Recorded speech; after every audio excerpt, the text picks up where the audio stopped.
کیونکہ وہ دل میں ایک ہوتا ہے نا، محبت آتی ہے نا، تو بس پھر محبت میں بھی رونا آ جاتا ہے.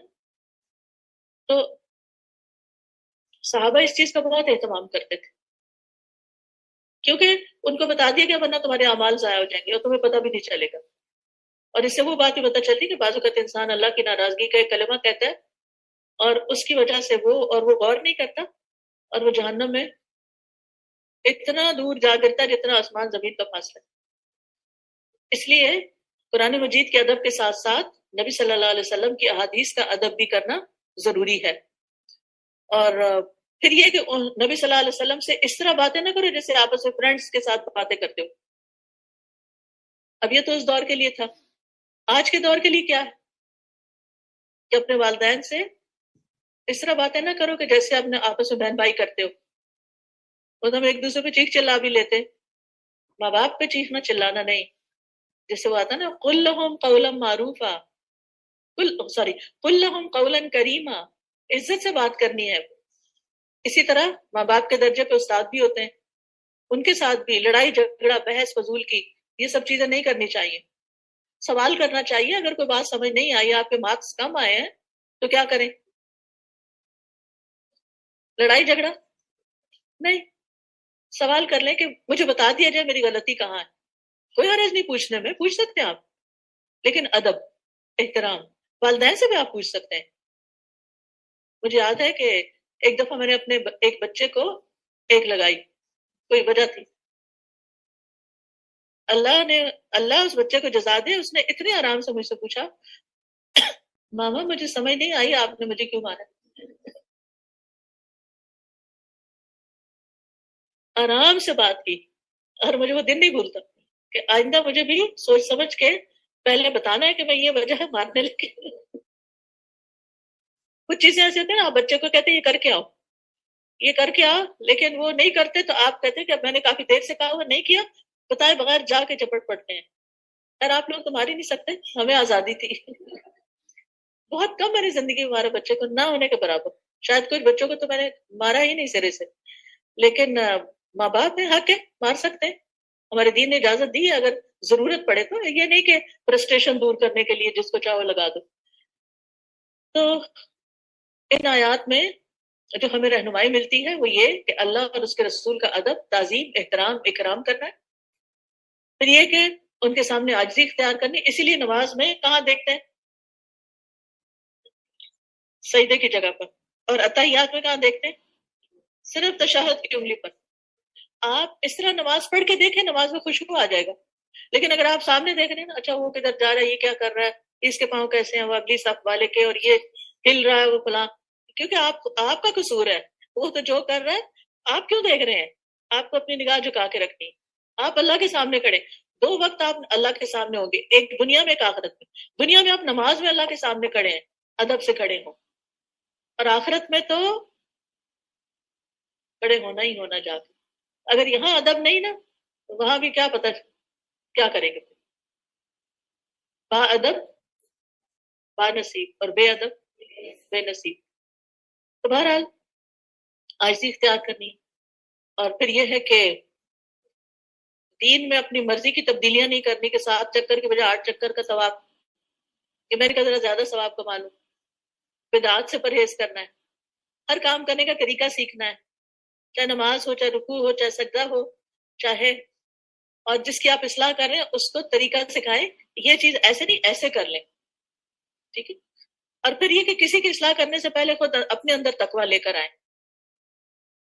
اور پھر یہ کہ علم کی مجالس کا احترام، علماء کا احترام، بڑوں کی عزت، ہر ایک کے ساتھ ادب احترام کا معاملہ.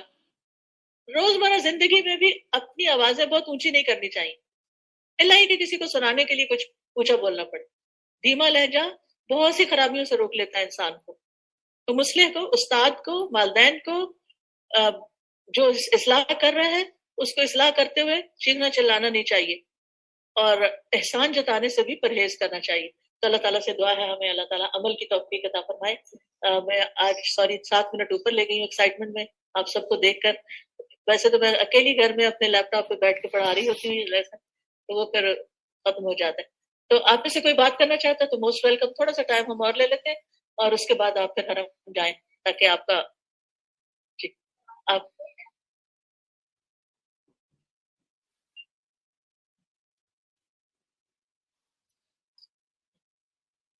کیا کریں. جی بڑا اچھا سوال ہے ان کا. آپ نے بچے کو بتایا, آپ نے اسٹوڈنٹ کو بتایا کہ یہ کام ایسے نہیں کرو, ایسے کرو, اس نے مانا ہی نہیں, سنی انسنی کر دی, وہ بات ہی نہیں مانی. تو ہمیں یہ دیکھنا چاہیے کہ ہم نے کیسے بات کی تھی. سب سے پہلے ہو سکتا ہے ہم کچن میں کام کر رہے ہوں اپنے یعنی چولہے کی طرف منہ کر کے, اور بچہ پیچھے کھڑا ہے اور اب اس سے نصیحتیں کرے جا رہے ہیں, دیکھو میں جاؤں گی تو یہ کرنا, فلانا کرنا, وانا. واپس آئے تو وہ کام ہوا ہی نہیں, کیونکہ ہمارا انسٹرکشن دینے کا طریقہ ٹھیک نہیں. ٹھیک. اچھا, دوسرا یہ کہ اگر آپ نے اپنی طرف سے صحیح سمجھایا, لکھ کے بتایا, میسج کیا, خود سامنے بولا, نہیں اس نے سمجھا, تو آپ پوچھ رہے سمجھ آ گئی نا میں کیا چاہتا ہوں, اگر تمہارا کوئی کوشچن ہے تو کرو. اچھا پھر بھی نہیں, پھر آپ ایسے نہیں بات کریں, آپ بچے کے لیول پر آئیں, آئی یعنی کہ آئی کانٹیکٹ کریں, ساتھ بیٹھ جائیں, ہاتھ پکڑ لیں. اچھا بتاؤ میں نے کیا کہا تھا, تمہیں پتہ ہے کیوں کہا تھا, تمہیں کچھ مشکل ہو رہی ہے, اچھا بتاؤ کیا مشکل ہے, ہو سکتا ہے میں تمہاری ہیلپ کروں, لیکن یہ کام تو کرنا ہے نا.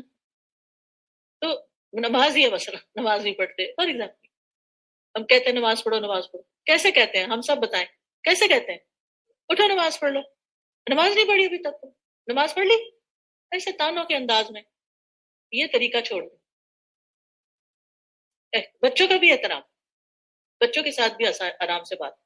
پھر اسی طرح آپ دیکھیے کہ پھر نہیں کیا تو تیسری دفعہ تھوڑا سا سخت رویہ. پھر دیکھیے قرآن مجید میں اصلاح کا جو ایک اور طریقہ بتایا گیا نا, وہ یعنی جب واللاتی تخافون نشوزہن, جب تمہیں عورتوں کے نشوز کا ڈر ہو, کیا کرو, نمبر 1 فعظوہن, کیا کرو, اچھے سے پیار سے نصیحت کرو. نہیں مانتی پھر کیا کرو, وہجروہن فی المضاجع, ٹھیک ہے, نہیں مانتی وضربوہن, لیکن وہ ایسی مارنی کہ جس میں مطلب جھنجھوڑنا مراد ہے. تو ان چیزوں کا خیال کرنے کی ضرورت ہے. ٹھیک ہے, میں ذرا آن لائن بھی دیکھ لیتی ہوں اگر کوئی بات کرنا چاہ رہے ہیں. جی پیچھے ہے کوئی, جی بات کریں, بات کی. خوشبو آپ بات کیجیے. السلام علیکم استاذہ. آج آپ کی کلاس اٹینڈ کر کے نا تو ایک انرجی جو ہے نا وہ لگتا ہے جیسے ڈائریکٹ مکہ سے ٹرانسفر ہو رہی ہے الحمدللہ. تو فرسٹ آف آل تو میں آپ کو ریکویسٹ کروں گی کہ پورے اے آئی ایس ٹیم کے لیے پلیز آپ ضرور دعا کیجیے گا کہ ہم سب سے اللہ تعالیٰ بہترین کام لیں, اور ہم سب کو بھی عمرہ اور حج جو ہے نصیب کرے. اور دوسرا, آج کی جو کلاس تھی اس میں زیادہ تر جو پریکٹیکل پوائنٹس بہت زیادہ تھے انفیکٹ ٹیچرس کے لیے. اگر ایک چیز جو مجھے بہت امیزنگ لگی وہ یہ تھی کہ جیسے آپ نے بولا کہ قباحت رہ جاتی ہے جھوٹ سے نا, فکشن سٹوریز پڑھا کے. تو as a educator I was thinking کہ کبھی کبھی ایجوکیشن میں ہی ہم لوگ بچوں کو اتنا زیادہ لینگویج سکھانے کے نام پہ فکشن سٹوریز پڑھا دیتے ہیں جس کی وجہ سے واقعی ان کے اندر وہ ڈی سینسٹائز ہو جاتے ہیں جھوٹ سچ میں. اور اس طرح کی کہانیاں جو ہیں obviously ہمارا برین کو ایک طرح سے ڈیولپ کر رہی ہوتی ہیں, but on the same point ہم لوگ بچوں کو یہ نہیں دیکھ رہے ہوتے کہ ہم لوگ سچی سٹوریز کتنا ہم ان کو پڑھا رہے ہیں, آٹو بایوگرافیز کتنی پڑھ رہے ہیں. ان کو انٹرسٹ نہیں رہتا پھر اس چیز میں, پھر وہی ہیری پاٹر انہی چیزوں میں وہ انٹرسٹ لیتے ہیں, اور ظاہر ہے وہ بہت کیچی اسٹائل میں لکھی بھی ہوتی ہیں. تو مجھے لگتا ہے کہ ارلی ایج سے بچوں کو ریئل سٹوریز کی طرف لے کے آنا بہت ضروری ہو گیا ہے, کیپنگ ان ویو کہ اب جھوٹ اور سچ میں کتنا ڈفرینشیٹ کرنا اٹس ویری ڈیفیکلٹ. جزاک اللہ خیر. مونا شاکر. استاذہ جی, آج کے لیسن سے مجھے انسانی فطرت کی جو ہے نا ایک چیز سمجھ میں آ رہی تھی کہ جس کے اندر بہت زیادہ اجلت پسندی ہوتی ہے نا, تو ان کے اندر یہ چیز آ جاتی ہے. اگرچہ کہ وہ صحیح بات بھی کر رہے ہوں تو ان کا دل چاہتا ہے کہ بس فوری طور پہ ان کی بات سن لی جائے, اور پھر اس کی وجہ سے کیا ہوتا ہے کہ ان کا والیوم بھی تھوڑا سا ہائی ہو جاتا ہے. تو ہمیں اپنے اندر جو ہے نا ایک سکون اور اطمینان کی عادت کو لانے کی ضرورت ہے, اور یہ دیکھنا ہمیں چاہیے کہ کہیں پہ بھی ہم کسی سے بھی بات کر رہے ہوں تو اس کی بات پوری طرح سے سن لیں, اور پھر اس کے بعد پھر اپنی رائے کا اظہار کریں یا اپنا مشورہ دیں. جزاک اللہ خیر. سعدیہ نوید. جی استاذہ جی, آج تو آپ کی آواز بہت ہی ماشاءاللہ ڈفرینٹ تھی. وہ کہتے ہیں چھلک رہی تھی, آپ کی خوشی اور وہ ایکسائٹمنٹ چھلک رہی تھی. اللہ تعالیٰ سب کو قبولیت فرمائے.